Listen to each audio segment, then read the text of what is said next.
নমস্কার বন্ধুরা, কেসি কিচেনে সবাইকে স্বাগত। আজ আমি নিয়ে এসেছি একটা কাঁচা এঁচড় দিয়ে তরকারি। তোমরা তো সকলে সেদ্ধ করে বানাও, আজকে এইভাবে বানিয়ে দেখো, খেতে অসম্ভব টেস্ট লাগে।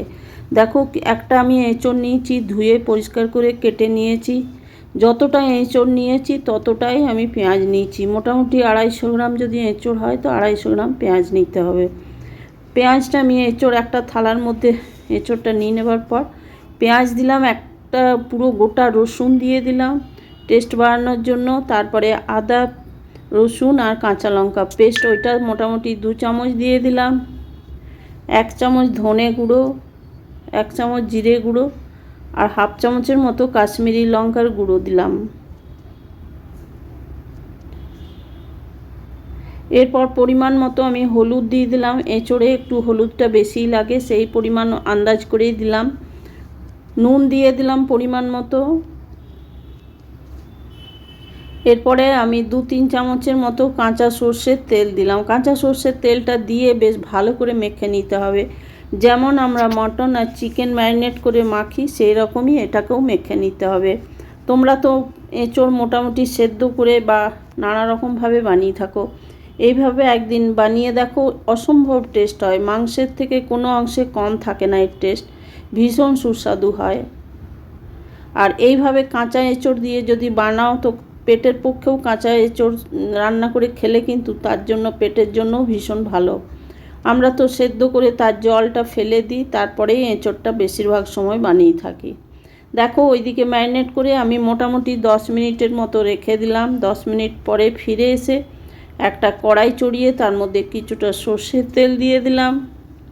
2টো শুকনো লঙ্কা আমি ফোড়ন দিয়ে দিলাম। এরপরে দেখো 1 চামচ গোটা জিরে দিলাম। কয়েকটা এলাচ থেতো করে দিয়েছি। একটা স্টিককে 2 টুকরো করে দারচিনি দিয়েছি আর 2-3টে লবঙ্গ দিয়েছি। এই গোটা গরম মশলাটা দিয়ে বেশ, আর একটা তেজপাতা 2 টুকরো করে দিলাম। তারপরে পুরো মশলাটা, গোটা গরম মশলাটা ভালো করে তেলের মধ্যে ভেজে নিতে হবে। তেলের মধ্যে ভেজে নিলে গরম মশলাটা যে কোনো তরকারি বলো, এঁচড় বা যে কোনো মাংস বা মটন, চিকেন সব জিনিসের সাথেই কিন্তু গরম মশলাটা ভালো করে ঢুকে যায়। এরপরে দেখো গরম মশলাটা ভাজা হয়ে গেছে। এবার ওইদিকে যে এঁচড়টা ম্যারিনেট করে রেখেছি সেইটা আমি তেলের মধ্যে দিয়ে দেবো। তেলের মধ্যে দিয়ে দেওয়ার পরে বেশ কিছুক্ষণ ধরে এটাকে কিন্তু আমি কষিয়ে যাব।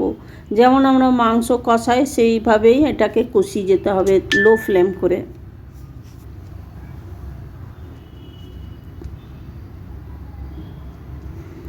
এটাকে একটু সময় নিয়ে খুব ধীরে ধীরে কিন্তু কষাতে হবে। এখন আমি একদম জল দেব না, যেমন নুন আছে বা পেঁয়াজ আছে, এই জলেই এঁচড়টা অনেকটা সেদ্ধ হয়ে যাবে।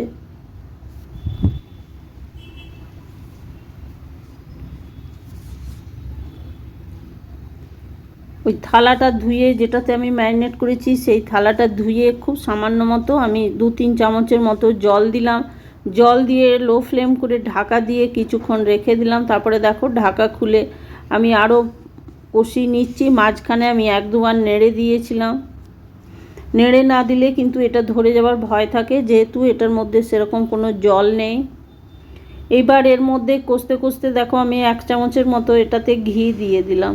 ঘিটা দেওয়ার মানে ভীষণ টেস্ট লাগে যে কোনো তরকারিতে, বা এঁচড়ের তরকারি বা যে কোনো তরকারিতে ঘি দিলে কিন্তু তার টেস্ট ভীষণভাবে বেড়ে যায়। ঘিটা দিয়ে দেওয়ার পরে বেশ কিছুক্ষণ আরও ভালো করে কষিয়ে নিতে হবে। এরপরে দেখো একটা যে মশলা, চিকেন মশলা, সেই চিকেন মশলাটা আমি মোটামুটি 1 থেকে 2 চামচের মতো আমি এটাতে ছড়িয়ে দিলাম। তোমাদের যেমন এঁচড় থাকবে সেই আন্দাজ করেই তোমরা দিও। আমার যেহেতু প্রায় 300-350 গ্রাম এঁচড় ছিল, সেই আন্দাজ করেই আমি 1.5 চামচের মতো দিয়েছি। খুবই ছোট চামচের 1.5 চামচ। মশলাটা দিয়ে দেওয়ার পর কষিয়ে নিলাম। কষিয়ে নিয়ে আবার আমি লো ফ্লেম করে ঢাকা দিয়ে দিলাম। আমি যেহেতু পেঁয়াজটা সম পরিমাণ দিয়েছি, সেই জন্য জলটা এখন আমি দিচ্ছি না। ওই পেঁয়াজ থেকেই যে জল বেরোচ্ছে সেইটাতেই সেদ্ধ হয়ে যাচ্ছে মোটামুটি। এরপরে দেখো অনেকটা সেদ্ধ করে নেবার পরে আমি টমেটোটা দিলাম। টমেটোটা প্রথমে দিয়ে দিলে কিন্তু সেদ্ধ হতে ভীষণ সময় নেয়, সেই জন্য এঁচোড়টা অনেকটা সেদ্ধ হয়ে যাওয়ার পরে আমি টমেটোটা দিলাম। টমেটোটা দিয়ে একটু নেড়ে চেড়ে নিলাম, হালকা জল দিয়ে দিয়ে এবারে আমি কষিয়ে নেব।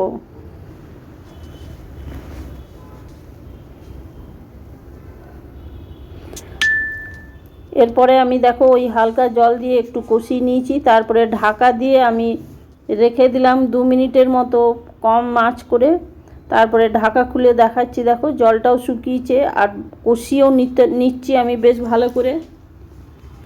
এটা একদম মাংসর মতোই কষিয়ে যেতে হবে, যেমন আমরা মটন চিকেন কষাই সেইভাবেই এটাকে কষিয়ে যেতে হবে, তাহলেই কিন্তু এঁচোড়ের তরকারির স্বাদ ভীষণভাবে বেড়ে যাবে।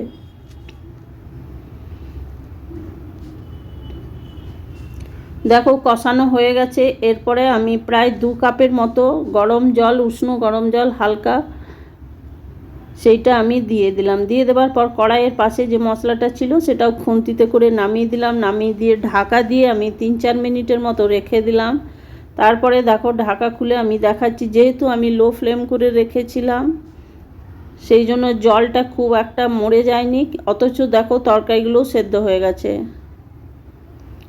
এঁচোড়টা সেদ্ধ হয়ে গেছে। সেদ্ধ হয়ে যাওয়ার পর কিছুটা ধনে পাতা ছড়িয়ে আমি ঢাকা দিয়ে বেশ কিছুক্ষণ রেখে দিয়েছিলাম। তারপরে দেখো ঢাকা খুলে দেখাচ্ছি কত সুন্দর তরকারিটা হয়েছে। আমার রেসিপি যদি তোমাদের ভালো লেগে থাকে তো লাইক, শেয়ার ও কমেন্ট অতি অবশ্যই করে দিও। নতুন বন্ধুদের সাবস্ক্রাইব করার অনুরোধ রইল। এটার মধ্যে আর কোনো রকম আমি গরম মশলা দিইনি, আমি কিছুটা ধনে পাতা ছড়িয়ে দিয়েছিলাম, সেটা আমার ক্যামেরাটা অফ হয়ে যাওয়াতে দেখানো হয়নি, তোমরা দেখে নিশ্চয়ই বুঝতে পারছো। দেখো তরকারিটা কত সুন্দর আর ভীষণ টেস্ট হয় এইভাবে কিন্তু এঁচোড়ের তরকারি বানালে। তোমরাও একদিন বানাও, বানিয়ে দেখো, ভীষণ ভালো লাগে, অসম্ভব টেস্ট লাগে। তোমরা সকলে ভালো থেকো, সুস্থ থেকো। ফিরে আসছি পরের কোনো রেসিপি নিয়ে। ধন্যবাদ। Thanks for watching.